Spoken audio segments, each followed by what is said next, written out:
Welcome back to the Paperback Podcast. Good morning. At least it's morning for me, bro. If I look out of it, I am. I just took like a nap. I don't really know what's happening right now.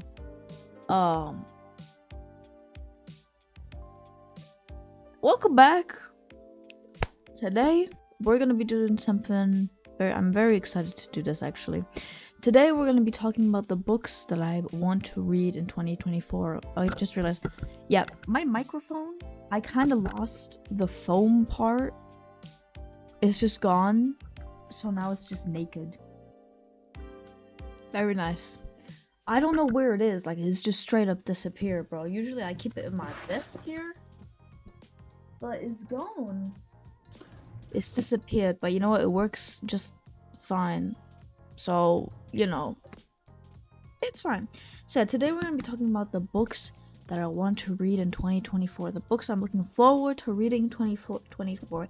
But before we get to that, make sure you are liked. You are liked and subscribed. Make sure everyone likes you. I meant check if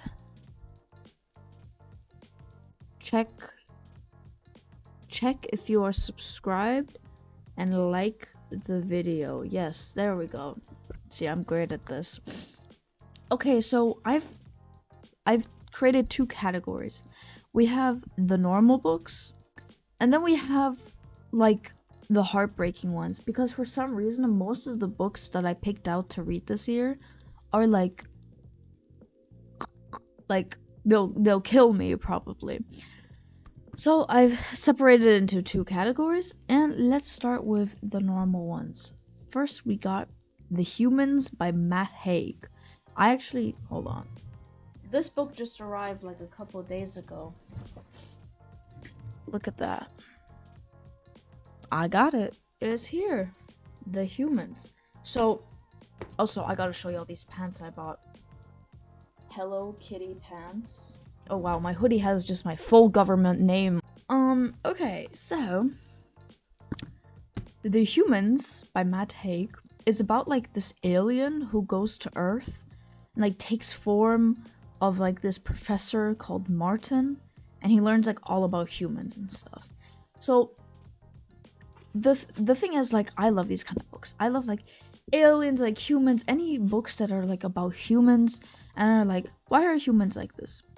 Because sometimes I be thinking, why are humans like this? What's going on? So reading a book like this is very fun.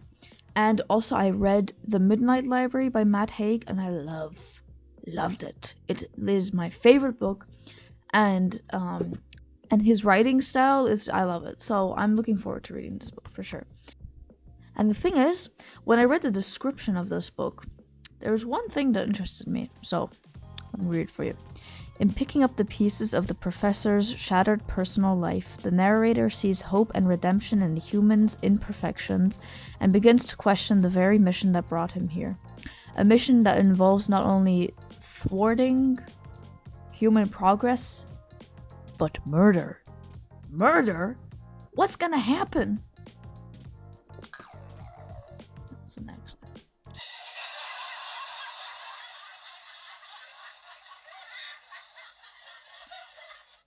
That's just a laugh track. That's not what I meant to happen.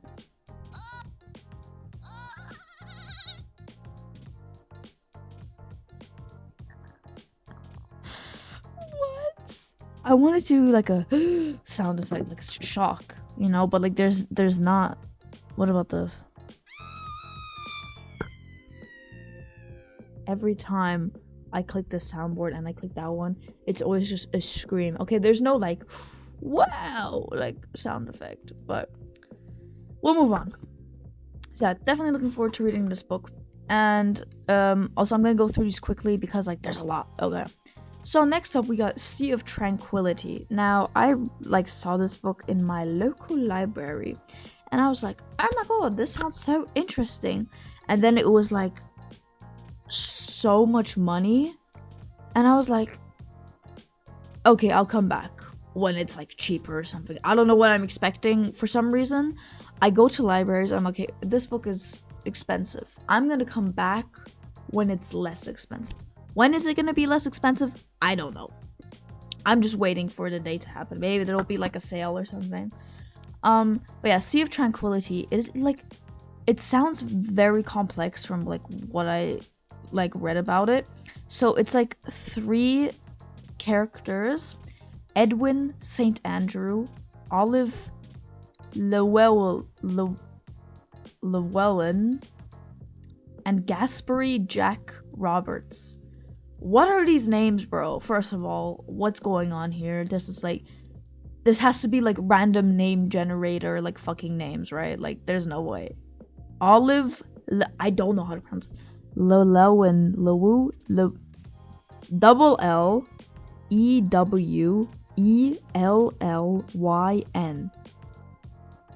Someone help me. Okay.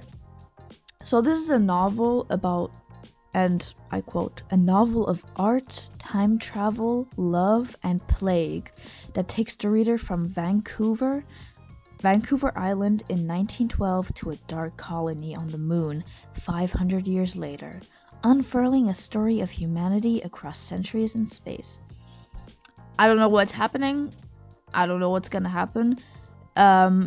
Apparently it's very like complex, and it also talks about like the pandemic, which I am so hyped to see. I have not read one book where they mention like the pandemic and stuff, like, you know, the corona. I'm sorry, I had like Vietnam type of flashbacks right now. Yes, so I want to read about that. I want to see how they approach that topic, right? And I want, like, I don't know, it sounds like so complex and so mysterious. Like, I'm so ready to read that. Anyway, so next up, this one needs no introduction. Animal Farm by George Orwell. Animal Farm is like this like classic, bro. Classic. And for some reason, like, I've been procrastinating reading it. I don't know, like, I don't know what to tell you. I've been like procrastinating it for some reason. There's no need for me to procrastinate it. I don't know, but I'm gonna definitely read this in 2024. Like, I had like, when I started reading books, I was really into like dystopian books. So I'm looking forward to going back into my dystopian phase, you know. So next up, we got The Forgotten Colony by J.B. Ryder. So I first came across like this guy's account on Instagram called J.B. Ryder, like author. I think that's his Instagram user. And he like posts like a bunch about his book. And it's about like, it's like a dystopian sci-fi book about this like, I think like a teenager who wants to save humanity because the world is dying. And his name is like Zach Croft. Yes. So after like, I like scrolled through like his like videos and stuff, and I was like, oh my god. Like, the thing is, I usually watch these kind of like sci-fi dystopian shows, but it would be actually kind of cool to read a book like that.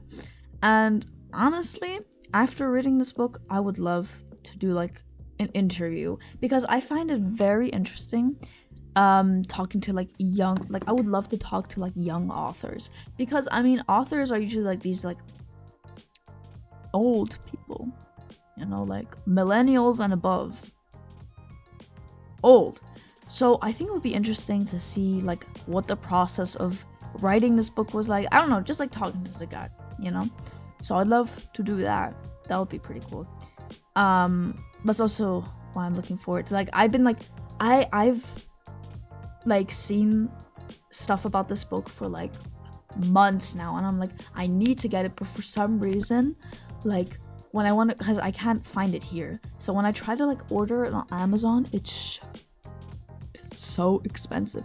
It is the equivalent of, hold on, so I don't know if it's because I live in like a foreign country, but this book is like the equivalent of, it's $31 if I want to order it, which is like insane. I don't know why. What's happening? But yeah, definitely want to read this book. Definitely looking forward to reading it, if I manage to, because like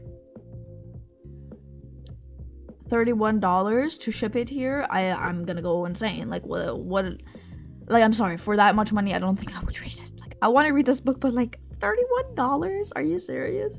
So yeah, that was the end of the normal books. Now we're moving on to the heartbreaking ones, okay? So first up, we got Heaven by Mie. Okay, it's always the Japanese authors. Okay, Mieko Kawakami. Yes, there we go. And I actually saw this book like first like 2 years ago. No, I don't know. I don't have a perception of time. I first saw it like a year and a half ago, I think, on TikTok, and it's apparently about like bullying in Japan. And I'm so interested because it's gonna be so heartbreaking, and I'm probably not even gonna be like I'll have to like power through it to read it. But from what I've gathered, and I actually want to make a video on this, Asian authors, they rip your heart out. Okay, it's actually insane. I read this one book by a, I want to say, Japanese author called Lonely Castle in the Mirror. The way I was like crying, and like, no, they know how to like actually make you cry. I don't know what it is. What do they teach them over there? It's just heartbreaking every single time. So I'm very interested in this book because I'm so scared of what's gonna happen. Like, why is it so heartbreaking? What's going to happen? We'll find out. Okay, so next up we got Tomorrow, Tomorrow, and Tomorrow. Yes, that's the title. I don't know who wrote this, I can't really remember. But it's supposed to be like very sad. Like, it also has like romance and stuff. Yes, I'm giving kind of romance novels a try again, okay? Let's see. Maybe there's some good ones. And what else? Another thing that interested me is like this is supposed to be about like gaming as well, like video game programming video games or something. I don't know. But apparently it's also about that. I don't know, like I'm interested to see how you will put that in a book. Let's see.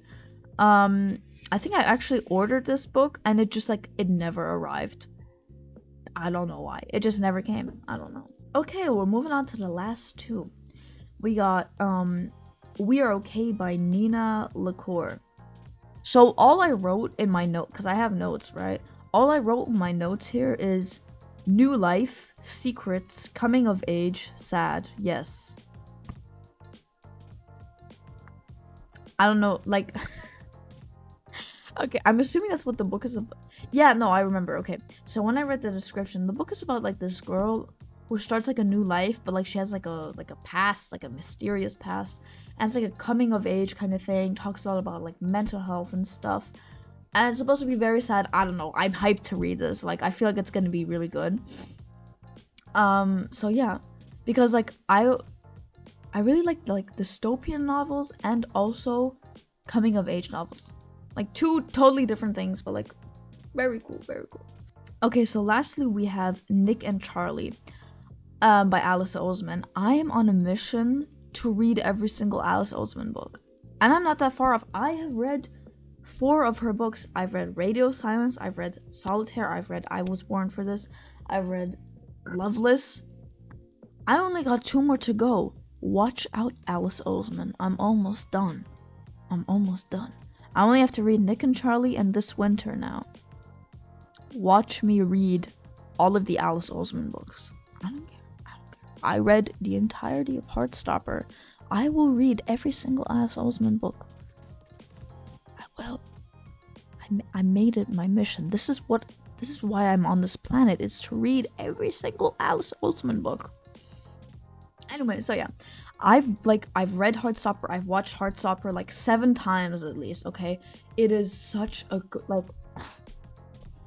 in my opinion, Heartstopper is the best love story like out there. It is. Like, there's a reason I've watched it 7 times. I don't watch a show 7 times just because I find it okay. If I watch a show 7 times, it's gotta be good. It's gotta be good. So I am so ready to read this book because it's about Nick and Charlie again. And so apparently it's not just like I thought it was gonna be I thought Nick and Charlie was like the first book of Heartstopper, so it was like I don't know what I thought. I thought it was like I thought there was a novel and then I thought there was a graphic novel. So I thought Nick and Charlie was like the original like novel, and then it was made into a graphic novel. But apparently Nick and Charlie is actually about the continuation of their like relationship, like so after Nick goes to like university and how their relationship like develops and like problems that they face. So yeah. So yeah, I'm super excited to read this book. Oh my god, I can't believe I've almost read every single Alice Oseman book. I mean, there's not a lot, to be honest. There's like 6. So as I've said before, write more. For the love of Christ, woman, write some more books. Because I'm almost done. I'm almost done. I will read every single, try me. I will. I'll do it like that. Do it like that. So ready to read this book. Okay, so yeah. So those are all the books I'm looking forward to reading. All the books I encourage you to read. Sorry if some of them are bad. They might be. Like, I'm thinking tomorrow and tomorrow isn't going to be that good, but I still want to read it because, like, how on earth do you incorporate like gaming into like and make it like one of like the main things in the book? I don't know. I'm excited to see that, but I think I'm most looking forward to, like, if I had to rank top 3 I'm looking forward to reading most is The Humans by Matt Haig, The Forgotten Colony, and it's between We Are Okay and Nick and Charlie. Okay. I'm sorry, I'm gonna have to go with We Are Okay by Nina LaCour, because like Nick and Charlie, I can already kind of guess what happens, you know? But yeah. So yeah, those are the top 3 I'm looking forward to the most. So yeah, I think it's gonna be a pretty good year of reading. So if you want, let me know what books you're looking forward to reading, any recommendations you have, leave it in the comments, okay? Also, I will be reading Colleen Hoover books in 2024. I'm sorry, I can't believe I said that. Because I want to read like a couple of her books just so I can completely solidify my opinion that her books are crap. I'm probably gonna read Verity because apparently it's supposed to be like insane. And my friend has that book, so apparently like it's supposed to be like wild. Okay, so I'm probably gonna read Verity, Ugly Love, like some of her like most popular books. I'm gonna read them. I'm gonna make a video on that, okay? I'm not exactly looking forward to reading those books, but I think it will be actually pretty funny because I'm just gonna like, it's gonna be like Punk 57 all over again, where I'm just gonna be like so angry and like upset. Like, that is just funny, you know? But yeah, those are all the books I'm looking forward to reading, and I hope y'all have a great Thursday or Friday, or I don't know, rest of the week. Hope it's good, and I'll see y'all next time.